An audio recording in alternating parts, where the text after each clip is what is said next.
Have you ever wondered what happened before Genesis chapter 1, before in the beginning? Let's journey back, beyond the edge of time itself, to a moment before the first moment. Before the beginning, there was no time, no light, no darkness, not even a name for the void. There was only God, the one who simply is asterisk. He has no beginning and no end. He existed in a profound, perfect solitude. His presence a silent sea of infinite potential. His breath was the only movement in an ocean of stillness, and his thoughts held a universe that was not yet born. It was in this eternal quiet that a plan began to stir.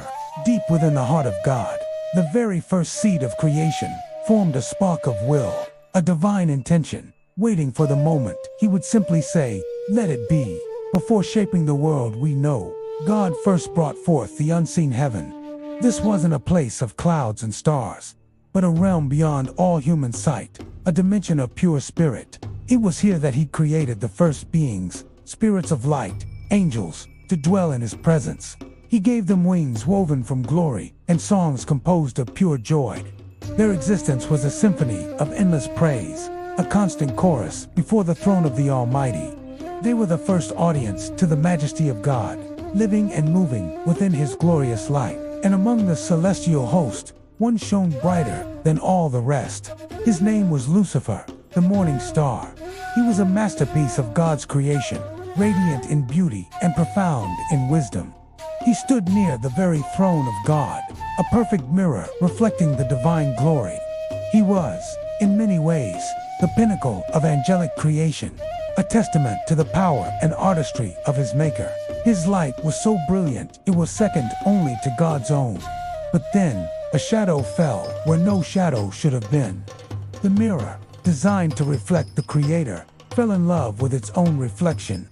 A thought, like a discordant note in the heavenly harmony, entered Lucifer's mind. He looked at his own brilliance, his own wisdom, and a whisper of pride slithered into his heart.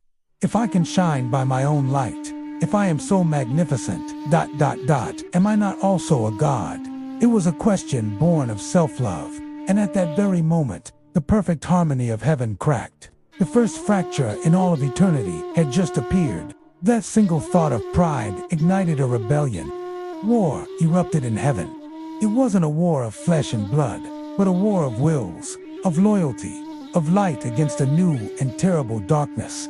On one side stood Lucifer, his beauty now twisted by ambition, followed by a third of the angels, who were swayed by his charisma and his promise of self-exaltation. On the other side, another great archangel, Michael, rose to defend the honor of the Creator.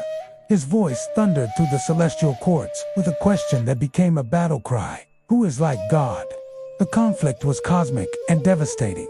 Lightning, born of divine justice, tore through the firmament.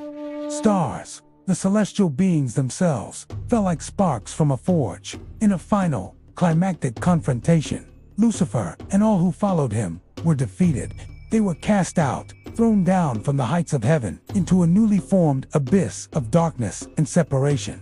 The morning star had fallen. The gates of heaven, once open to all, now closed upon the rebels, and a profound silence, a sorrowful quiet, once again descended, covering all. It was in the aftermath of this celestial sorrow, within that sacred stillness, that God began his next great work.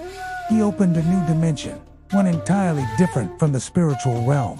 From his very word, the concept of time began. Space, once a mere thought, drew its first breath, expanding into being. With divine precision, God began to bring order to the chaos and meaning to the emptiness. He separated the light from the darkness, not just as a physical act, but as a spiritual declaration, setting a boundary between his goodness and the shadow of the fall. Then, with the authority that commands existence itself, God spoke the four most powerful words that would ever echo through the void: "Let there be light." And instantly, it was so.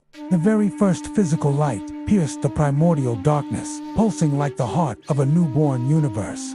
This was the dawn of our reality, the beginning of the story we all know. The heavens we see above us began to take their form. The waters were gathered and divided. and from them, the dry land, our earth, was revealed for the first time. The hands of God, in a sense, caressed the dust of this new world, preparing it for the miracle of life that was to come. And in that moment of creation, as he looked upon the newly formed earth, God envisioned something special.